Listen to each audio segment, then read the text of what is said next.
Hello, channel ni ya yindi ni Rwanda Phone and Computer Technology. Uyu munsi rero tugiye kubagezaho isomo ry'uburyo cyangwa se ryitwa account bypass. Hari igihe uforumata telefone yenda wibagiwe password urayifomatinze, mu gihe uri gukurikiza step kugira ngo telefone yongere ikore normally bakakubaza Gmail yari isanzwe irimo. Hari igihe usanga iyo email warayibagiwe cyangwa se atari n'iyawe, warayiguze n'umuntu utazi iyo email yakoreshaga. Ubu rero ngiye kubereka uburyo ushobora kurenga iyi step cyangwa se ugahakinga email ugaskipinga ino step baba bakubaza email udafite. Urabona ujya kuri emergency ugakora tap and hold emergency information, ugakora kuri edit. Nkwibutsa ko impamvu ukora ibi byose ubugira ngo uze guhinguka basi muri message y'iyi telefone ifunze, y'iyi telefone iborotse itaratangira gukoreshwa, ubugira ngo yinjirire ugere muri message add contact. Iki gihe aba contact bari kuri sim card kuko iyi telefone nubwo ifite ibibazo itarafunguka ngo yo operating normally irimo sim card. Reka twadingemo Alex. Urabona hara ni details, contact details niho ukora, urahakora contact details, then ugakora hariya kuri message. Urabona duhingutse muri message nubwo ya telefone idakora ariko duhingutse muri message. Urajya kumwandikira, noneho nujya kwandika urandika link.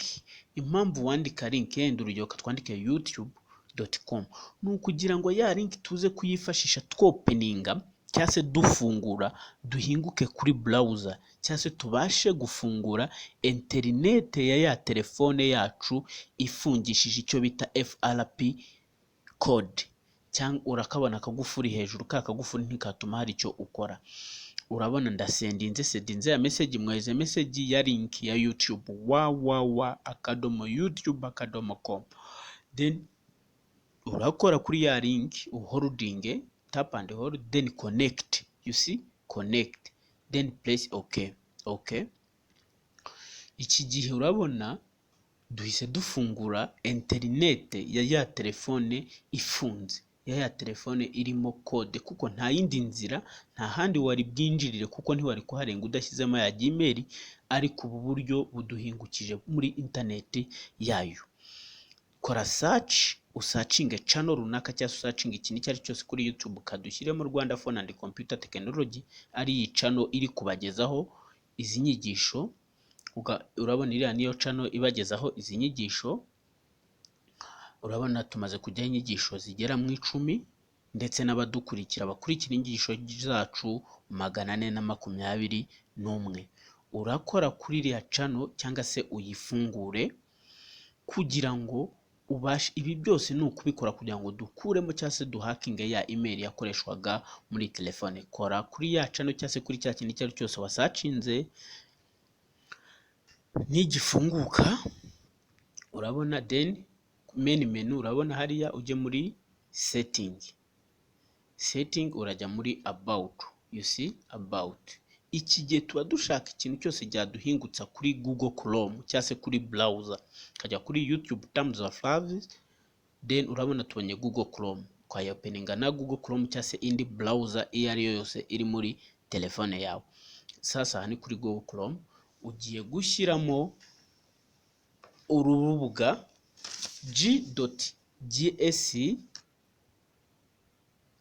g.gs/bkb3, g.gs/bkb3, ube urwo rubuga ari rwo ufungura. Urabona byandi twakoraga byose twagira ngo duhinguke kuri browser cyangwa se duhinguka ahantu turi bwinjirire kuri uru rubuga, nta yindi nzira kuko telefone yarimo password n'izira step dukoze. g.gs/bkb3 urwo ni rwo rubuga tugiye gufungura. Then urarushyira hejuru aho bita muri URL rufunguke. Uru rubuga nkwibutsa ko uru ni urubuga twifashisha kugira ngo duhakinge cyangwa se tubayipasinge Gmail, kugira ngo duhakinge cyangwa tubayipasinge Gmail. Iriya email yari isanzwe ikoresha muri telefone ntayo tuba dufite, ariko tuba dushaka kuyimenya cyangwa se kuyihakinga. Urugero, umuntu ashobora kugura telefone ikora normally, kumbi ya telefone uguze yari isanzwe irimo email ya wa muntu, then ukazibagirwa password ugaforumata. Iyo uforumase barakubaza ngo kugira ngo dutangire gukoresha iyi telefone, kuko iyi forumase nimba koko ari iyawe, shyiramo Gmail cyangwa se account yari isanzwe irimo, nugero nk'abantu baziba. Icyo gihe rero iyo utazi iyo account yari isanzwe irimo, ubu nibwo buryo ukoresha kugira ngo urenge ya step igoranye bakubaza ya account kandi udashobora kubona. Either hari igihe ushobora kuba waranayibagiwe ubu kandi phone wayiforomase. Ubu nibwo buryo.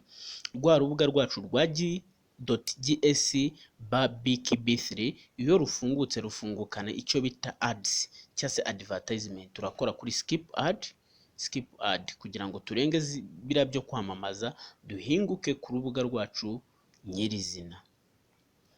Urabona ubugenda warowinga bira na advertisement uraziskipinga, low skip, ariko bending up duhingutse kuri rwa rubuga rwacu ari rwo g.gs/bkb3. urwo ni rwo rubuga rudufasha kubypassinga Google account yari iri muri telefone tutayizi. Komeza ukore subscribe, like, unasharinge, kuko twiyemeje kubagezaho amasomo yakwifashiriza wowe ubwawe utagiye gutanga amafaranga. Sasa rwa rubuga iyo rufungutse, urabona urakenera kudownloadinga utu application tubiri, Zone GSM na Zone GSM Android 8. Katubanze downloadinge aka application kacu ka mbere, download. You see, download. Then do you want to download? Yes, I want to download it. You see, buriya iriya na application ya mbere to downloading. Tugiye kudownloadinga indi application. Mwabonye ko ari application ebyiri. Imwe ni iyo bita FRP Bypass, ibypassinga kara kagufuri mubonamo hejuru. Indi niyo twifashisha twadingamo new account, tukibagiza telefone ko yigeze ikoreshwa mo ya account, tukayisetingamo ibyo dushaka. Then urabona muri downloaded folder yacu turi kudownloading. Then subira inyuma udownloadinge na kandi ka kabiri. Go back and download another application file. Nkwibutsa gukora subscribe, ukore share, ukore na like.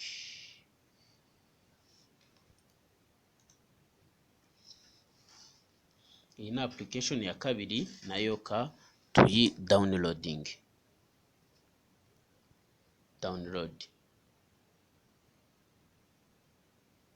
Kanoneho twopeninge downloaded folder yacu turebe.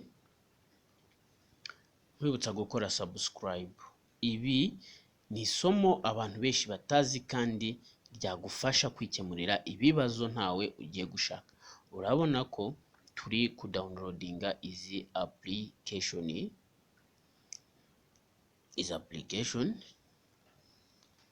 Urategereza zize kurangira.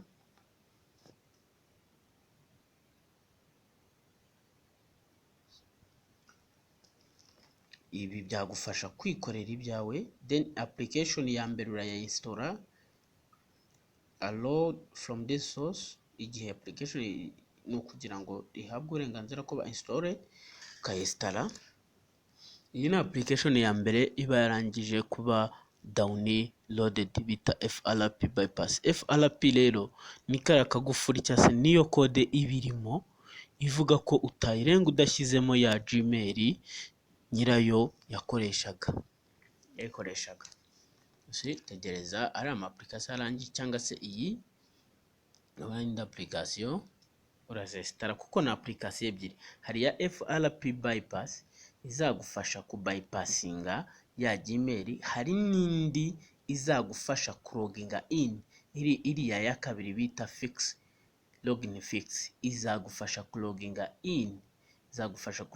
in ushyiremo indi mail. Urabona iyi bita zone gsm login fix niyo igufasha kwinjizamo indi email, nayo ka tuyesitare urebe uko bikorwa. Kurikira tubanze dukureho izi download. Urabona zari zaje inshuro ebyiri, dusigarane izi ngizi. Urabona twesitaye bwa mbere cyo bita FRP bypass, tugiye kwesitara iriya ya login fix kugira ngo izadufashe kongera gushyiramo Gmail bushyashya, tutagombye gushyiramo ya yindi yari isanzwemo, kuko twagize ikibazo tutayizi cyangwa se twayibagiwe. Kwa kundi ugura telefone n'umuntu akayiguha ugasanga iroparatinga normally ariko utazi ibyo yari yasizemo, ukaza kuyiforomata wibagiwe password, bakazakubaza ya email ye kandi ntaho wayikura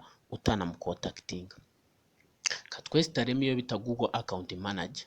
Urabona na application ebyiri, hari FRP bypass na Google Account Manager. Then Google Account Manager imaze kugeramo ufungura, urabona yo ntago wayopeninga, uyishyiramo then ukesitara FRP bypass. Ni ama application abiri udownloadinga kuri urubuga rwa g.gs/bkb3. Then hariya urabiskipinga, you see sign in with browser sign in, nta password ushyiramo, ujya hariya hejuru ukajya kuri browser sign in kugira ngo duhinguke kuri Google Chrome twinjizemo indi email bushyashya, tube duhakinze ya telefone dukuyemo email yari irimo, dusizemo indi email. Urugero nshyiremo email nkoresha, hari email nkoresha kanyishyiremo, then ukora sign in.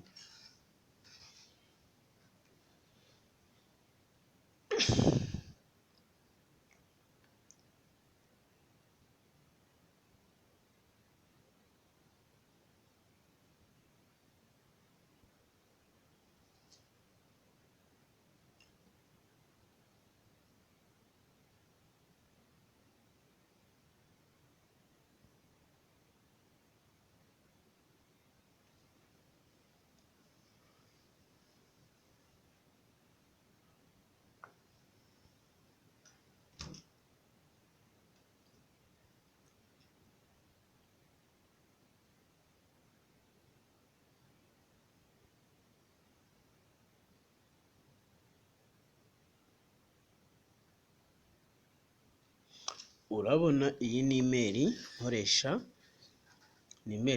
nkoresha sign in. Iyi email shyizemo n'indi nshyashya itandukanye n'email yari isanzwe iri muri telefone, kuko iyo mba nyizi nari kuyishyiramo nka bypassing, ariko kuko ntayizi winjira muri ziriya step zose ubonye ugaskipinga ugashyiramo ibyawe bishyashya, kugira dukuremo FRP password, izindi password zayo, then ugakora sign in.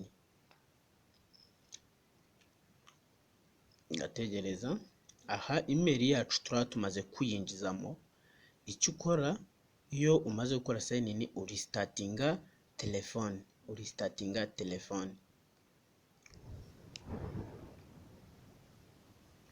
restart.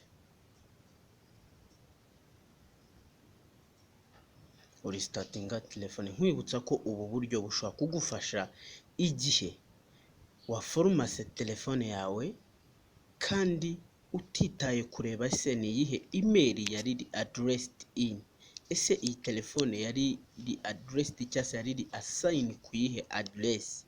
Iyo address ariyo Gmail iyo utayizi, ubu ni uburyo ukoresha kugira ngo wihakinge winjizemo ibyawe batiriwe bakubaza ibyo utazi byari bisanzwe birimo, kuko iyo utabizi ugomba kugira ngo telefone yo wayifomatinze kugira ngo ikore, ugomba gushyiramo ya email yari isanzwe ikoreshwamo.